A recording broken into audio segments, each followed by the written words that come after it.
Ni to nije bio jedini razlog neuspeha novih pancarističkih država. Neprestani međusobni ratovi iscrpeli su njihovu moć i opasno oslabili serbo-raške principe u njima. Svaki od diodoha je povremeno i delimično pokušavao da ih obnovi, ali nije imao Aleksandrovu snagu i posvećenost da to izvede. To je bio razlog nestabilnosti ovih država i sasvim je razumljiva težnja pojedinih srpskih plemena sa očiglednijom i jednostavnijom serbo-raškom tradicijom.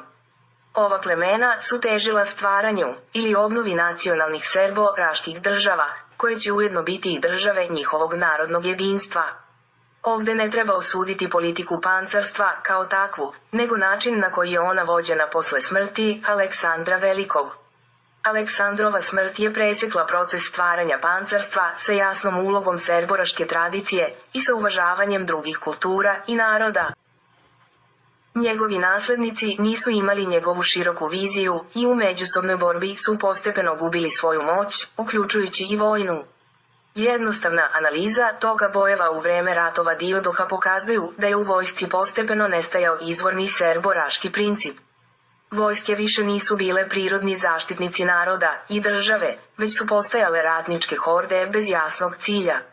Samo povremeno prepoznavanje izvornih principa u likovima nekih od diodoha u pojedinim fazama omogućavalo je da prevlast prelazi od jednog do drugog, ali u opštem ogledu to više nije bila izvorna serbonovska vojska.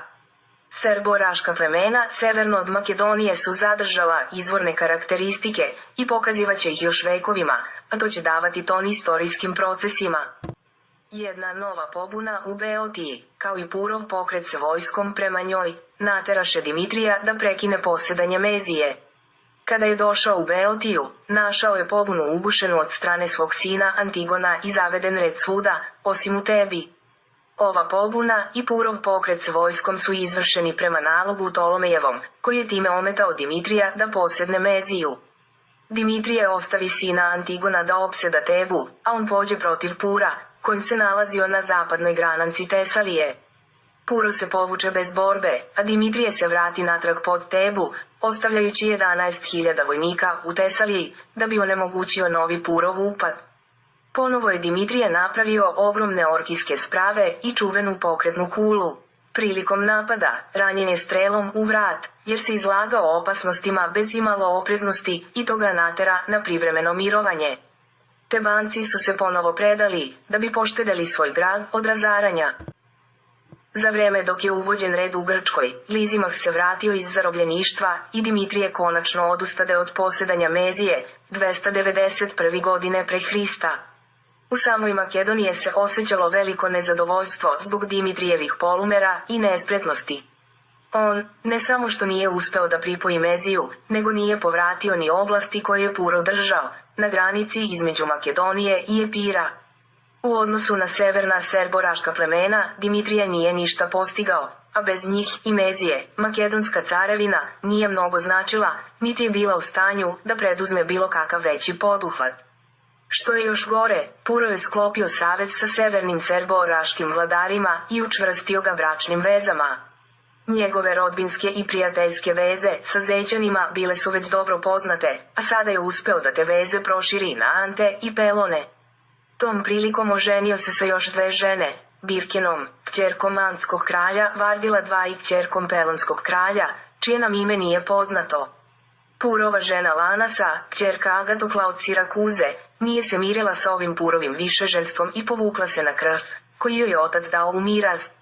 Odavde je pisala Dimitriju, nudila mu brak i ostrvo. Ovaj prihvati ponudu, uze je za jednu od svojih žena i tako dobi krv 290. godine pre Hrista. U to vreme, Dimitrije je sklopio savez sa Agatoklom od Sirakuze, gospodarom Sikelije, koji se odnosio na predviđeni Dimitrijev pohod u Italiju i protiv Kartade. Tada je Rim predstavljao jednu od većih snaga u Italiji i održavao je prijateljske veze sa Dimitrijem. Do uspostavljanja tih veza došlo je prilikom zarobljavanja rimskih gusara od strane carske mornarice. Gusarstvo i svaka pljačka je oštro kažnjavana. Umesto stroge kazne, Dimitrije pusti rimske gusare, kojima oprašta zbog srodstva, kako kažu. Ovo je poslužilo kao povod za uspostavljanje prijateljskih veza između cara i grada na Tibru, a što svakako nije bilo bez nekih političkih namera. Dimitriju nije bilo moguće preduzeti ikakav pohod, dok ne reši Napneja i kralja Pura, sa kojim je rat bio neizbežan. Baš zbog opasnosti od Pura i potrebe stalnog nadzora nad Grčkom, Dimitrije je sagradio novi grad na Pagaskom zalivu, istočno od Pagaza, i dao mu ime Dimitrija. To je bio veliki vojni logor, tvrđava i luka. Zauzimao je površinu od 260 hektara, sa bedemom dugačkim oko 8 km, na kome je bilo 90 tvrdih kula. U Dimitriji su sagrađene 2 luke, ratna i trgovačka. Početkom 289. godine pre Hrista, Dimitrije pođe s vojskom protiv Etolaca, Purovih saveznika, koji su držali Delfe i smetali drugim Grcima da dolaze u hram. Ovo je poslužilo kao dobar povod za rat protiv njih, a ujedno, to je bio početak rata sa Purom. Car potuče Etolce i pohara njihovu zemlju, ostavi svoga panona Pantanka Nikolina da dovrši pokoravanje Etolije, a on pođe protiv Pura. Čim je carska vojska upala u Etoliju, Puro je pošao sa svojom vojskom u pomoć saveznicima, ali se on i Dimitrije mimo ićoše. Dimitrije uđe u Epir, pohara zemlju i ode na krv da obavi svadbu sa Lanasom, verujući da se Puro povukao na sever.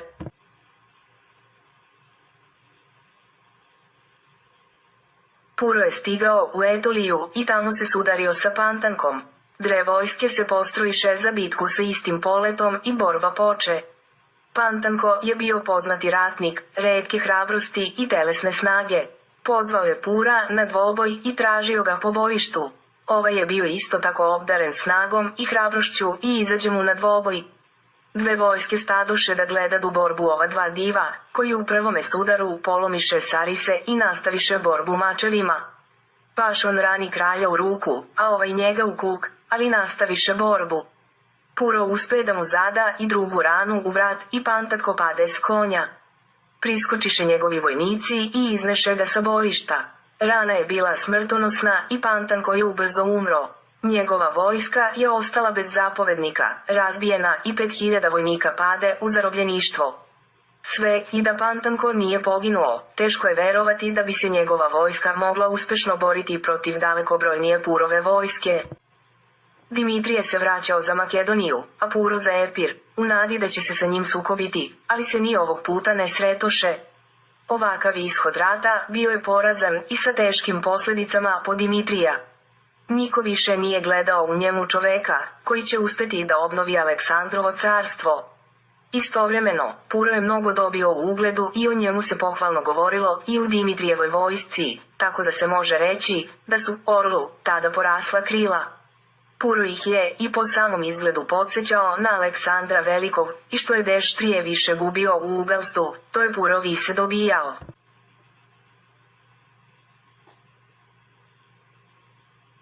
Naspram Purove umerenosti i skromnosti u životu, Dimitrije je živeo u preteranoj raskoši, ne vodeći brigu o osjećanjima i gnevu naroda, koji je navikao na careve sa načinom života u skladu sa serbonovskim principima organizovanja vlasti i vojske. Svakom prilikom kada bi se pojavio u javnost, Dimitrije je nosio dvostruki carski venac na glavi, porfirne cipele i porfirni ogrtač izvezen zlatom, a njega bi sledila velika i raskošna svita, dok su gozbe na dvoru održavane svakodnevno. Kao vladar, bio je nepristupačan i okrutan. Jedno atinsko poslanstvo je čekalo 2 godine na dvoru, dok je car izvoleo da ga primi. Kada se zna da su od svih Grka, Atinjani bili kod njega najbolje primljeni, onda se može pretpostaviti kako je postupao sa ostalima. Dimitrije se razboleo i nepomičan ležao u peli. Na glas o tome, Puro se stavi na čelo svoje vojske i pređe granicu izmenu 2 zemlje, kao da je hteo da vrši neku vežbu. Kada je video da ga narod prijateljski dočekuje, a Dimitrijeva vojska mu se pridružuje, ode napred sve do Vodene. Kada je Dimitrija bolest malo popustila, okupi svoju vojsku, popuni njene redove i pođe protiv Pura. Ovaj nije bio spreman da prihvati borbu i povuče se sa svojom vojskom natrag. U ovom povlačenju, Dimitrije je sustigao njegovu vojsku na nekom planinskom prezoju i naneo mu znatne gubitke. Još jednom je Dimitrije pokazao bogatu protivrečnost svoga karaktera. 351. No, ništa nije preduzimao, da bi pridobio veliki deo nezadovoljnog naroda. Posle ovog bekstva iz vodene i gubitaka, ni orao se nije najbolje osjećao, pa je morao da donekle izmeni svoje držanje. Ovo je doprinelo sklapanju mira između Dimitrija Pepura, 289. godine pre Hrista. Izgleda da su se tada dogovorili da Dimitrije ide na osvajanje istoka, a Puro zapada, nešto slično kao Aleksandar Veliki i Aleksandar od Epira ranije. Dimitrije tada počinje cirkumfleks velike pripreme za ponovno osvajanje istoka i obnovu Aleksandrove carevine. Radilo se bez predaha cele zime 289-288. godine pre Hrista i ti radovi su prevazilazili sve što je do tada viđeno. Pripremao je vojsku od 98.000 pešaka i 12.000 konjanika. Sagrađena je ratna mornarica, kakvu svet nije još video, 500 ogromnih ratnih lađa, mastju u kojima je bilo dosta 15 i 16. Ove lađe su izazivale divljenje, kako svojim velikim razmerama, tako svojom pokretljivošću i lakoćom upravljanja. Ovo je bilo neviđeno čudo tehnike, kako do toga vremena, tako i posle njega. Za pokretanje ovih lađa bilo je potrebno oko 100.000 veslača. Kada se ovo uzme u obzir, izgleda da je Dimitrijeva vojska i mornarica brojala oko 300.000 ljudi, što Evropa nije još do tada videla. Ne znamo otkuda je Dimitrije sakupio toliko ljudstvo i novčana sredstva. Ono što je izvesno, jeste da je u velikoj meri povećan porez, što je loše uticalo na raspoloženje naroda.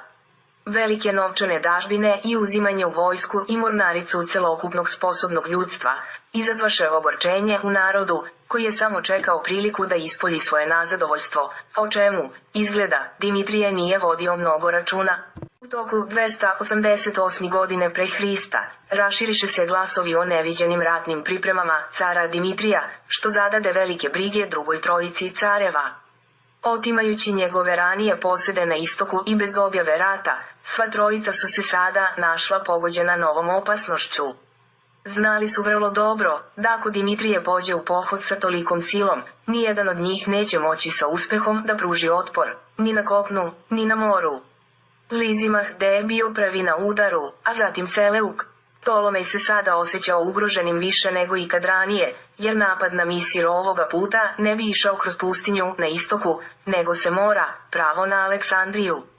Sva trojica se odmah udružiše protiv Dimitrija, obnoviše stari savez i pozvaše druge manje vladare da im se pridruže. Tražili su od Pura da i on priđe savezu i poduprli svoj predlog davanjem velike novčane pomoći. Oni su mu predočili da Dimitrije nije još završio pripreme, da njegove vojne snage nisu još upotrebljive, a njegova carevina je u velikom nezadovoljstvu i neredu. Ovo nezadovoljstvo naroda prema Dimitriju održavano je i povećavano velikim novčanim svotama trojice careva. To je bilo njihovo najmoćnije oružje i oni su ga obilno koristili. Učinili su sve što su mogli da ubede Pura u shodnost njegovog pristupanja savezu, inače će i on kasnije biti pokoren, jer je i njegova kraljevina deo bivše Aleksandrove carevine, koju Dimitrije hoće sada da obnovi. Puro je konačno pristao da se priključi njihovom savezu.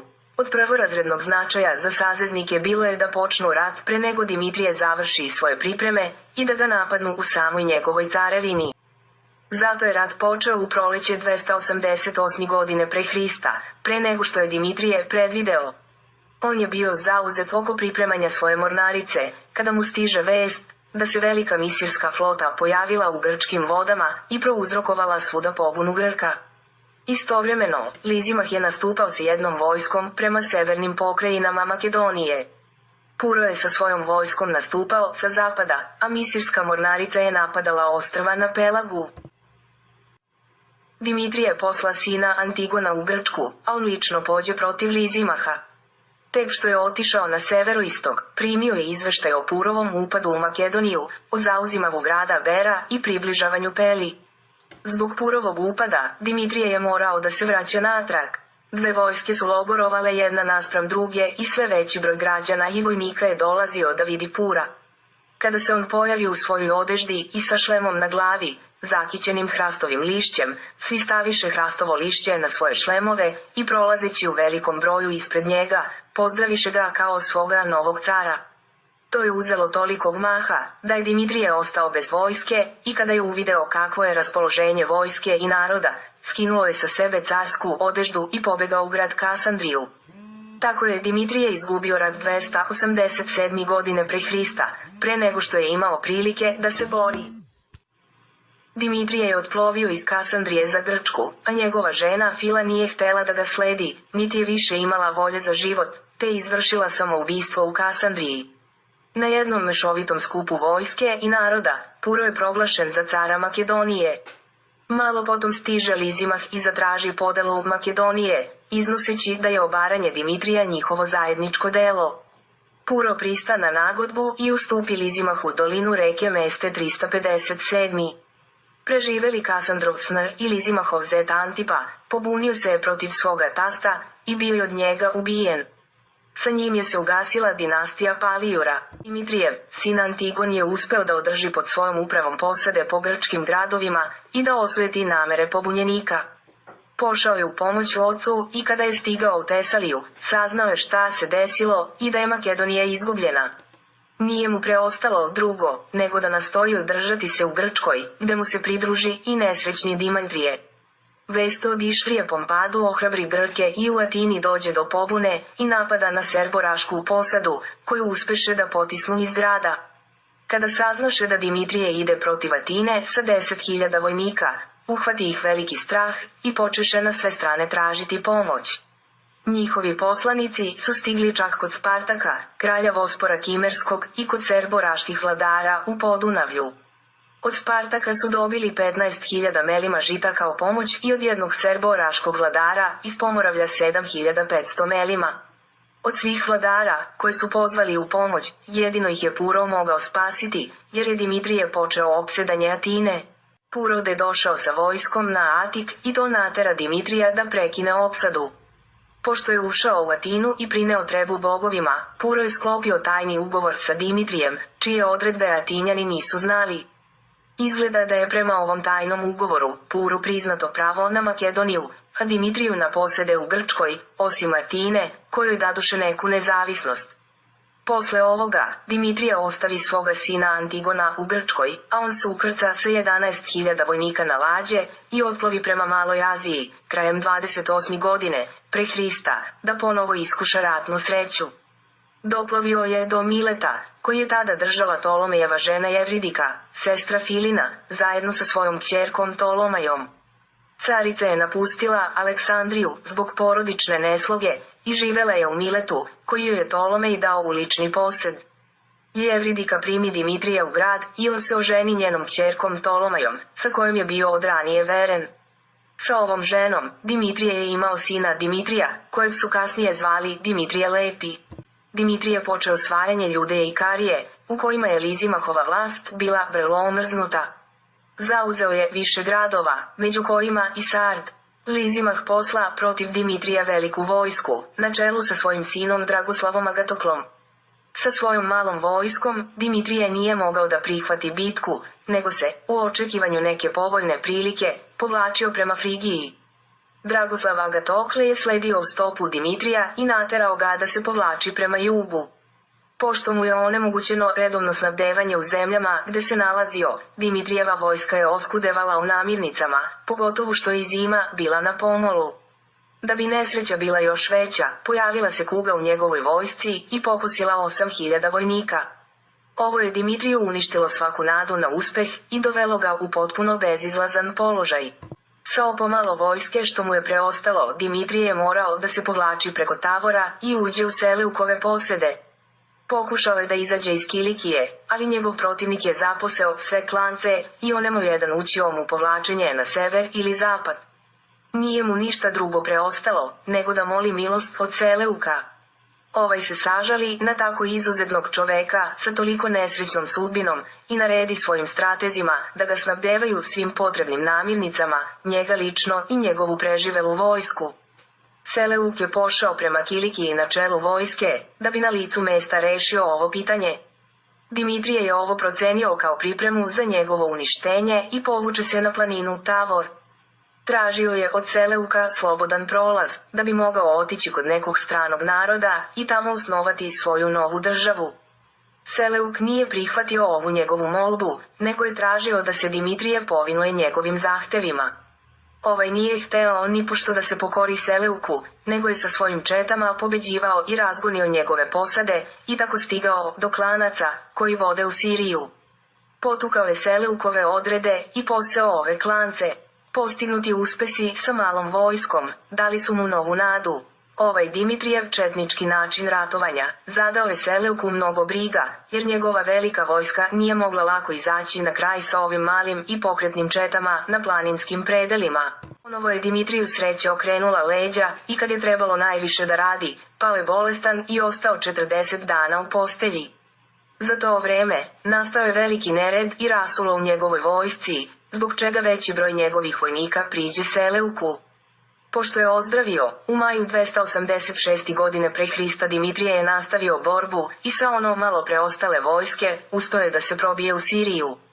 Tamo ga je Seleuk sačekao i razbio njegove snage, posle čega je Dimitrije nastojao da se sa malom družinom probije do Karije, gde se nalazila njegova flota, ali u tome nije uspeo i morao je da se preda Seleuku. Ovaj ga je zatavsrio u tvrđavu Apamu na Orontu i dao mu carsku poslutu.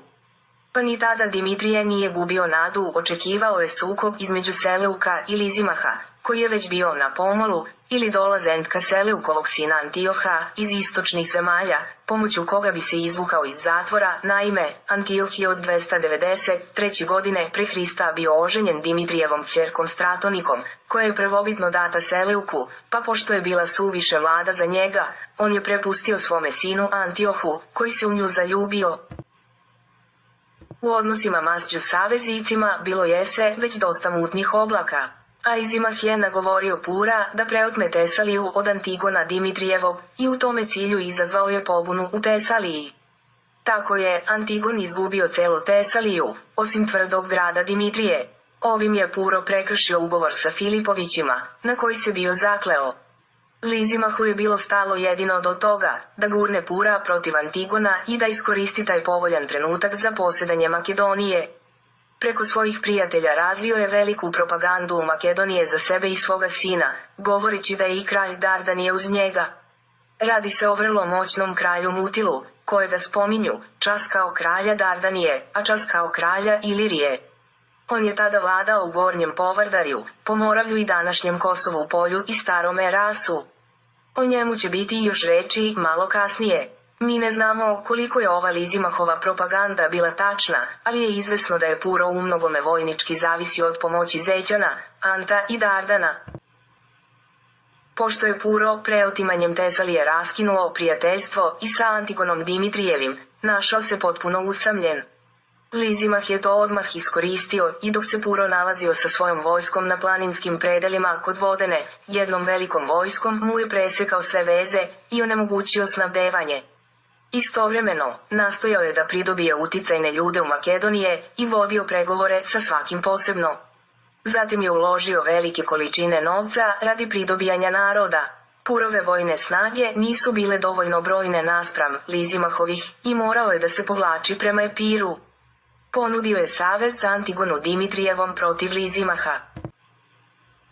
Sa udruženim snagam, njih dvojica su ušla u veliku bitku sa Lizimahom u Tesaliji 285. godine pre Hrista. Izgubili su ovu bitku i Puro je morao da se odrekne Makedonije u korist Lizimaha.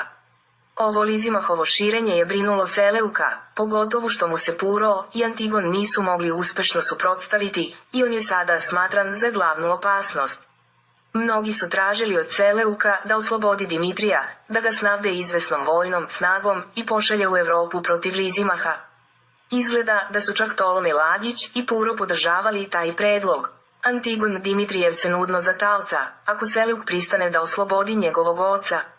Lizimah je uputio svoje poslanstvo kod Seleuka, nastojeći da ga ubedi kolika bi bila šteta po mir, ako se Dimitrije pusti na slobodu, i nudio 2000 talenata za njegovu glavu.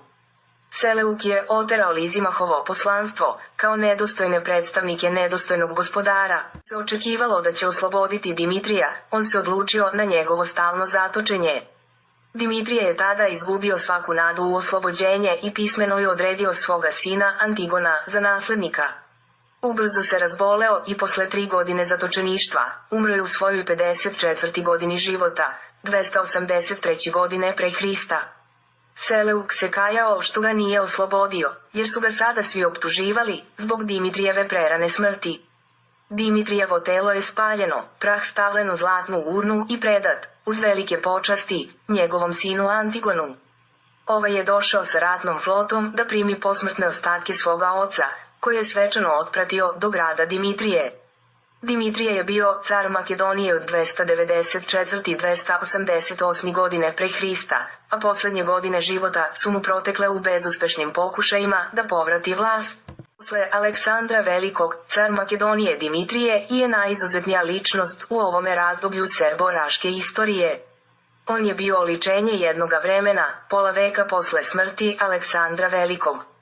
On je bio jedan neverovatan spoj najuzvišenijeg i najplemenitijeg sa površnim i uzaludnim.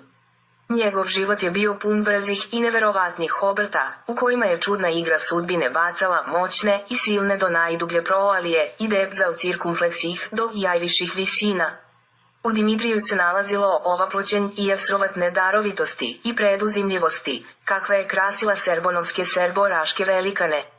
Njegovu odanost serbonovskim principima pet šravlja nad državom simbolizuju i njegovi prikazi na novčićima, na kojima se on prikazuje sa volovskim, te bakovim rogovima. Takve oznake koriste i drugi vladari, naslednici vlasti na delovima Aleksandrovog pancarstva, kao na primjer Seleuk, čiji je prikaz na novčiću, takođe sa bakovim rogovima. Istovremeno, car Dimitrije je bio i oličenje nestabilnosti, prouzrokovane burnim životom u ovo burno vreme. To je ličilo na igru vihorova, koji su pratili u stopu heroja, ne dozvoljavajući mu da postignuto sredi i sačuva. Ti vihori sudbine su prosto razbili život ovoga junaka, kao što su istovremeno nepovratno razbili jedinstvo serbo-raškog carstva, za koje se Dimitrije celoga svoga života borio. Niko više posle njega nije imao takvu volju, ni toliku preduzimljivost. Sa Dimitrijem je završena epoha borbe za jedinstvo carevine.